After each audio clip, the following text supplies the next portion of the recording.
The Journey of the Sun Mother, a tale from Australia. Long, long ago, it was dark all across the world. Nothing moved. Everything was silent. In a cave deep under the dry ground, the Sun Mother was sleeping. She had been asleep ever since the world began.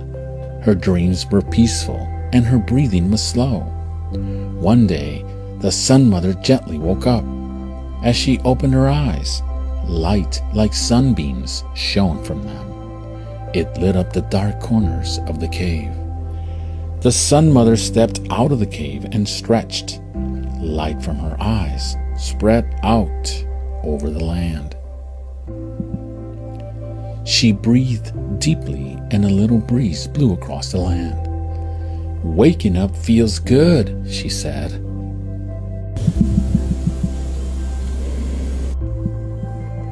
The Sun Mother began walking. As she walked, the light from her eyes grew brighter. Where the light touched the land, seeds felt heat and sprouted.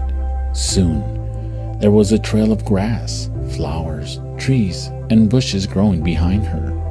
She walked all across the land until it was covered with plants. "All these plants will need water to stay alive," said the Sun Mother.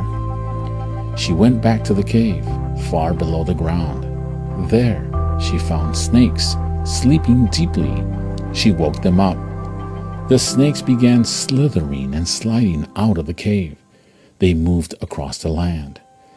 As they slid along, they made streams and rivers.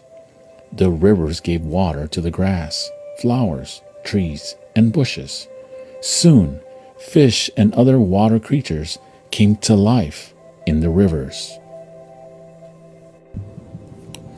Then the Sun Mother woke up all the other sleeping creatures.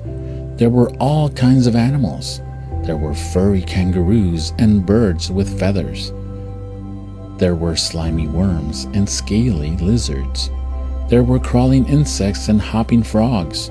Sleepily, the animals opened their eyes when they felt the warm light from the Sun Mother. The animals found places to make their homes. Some climbed into the trees. Some lived on the ground.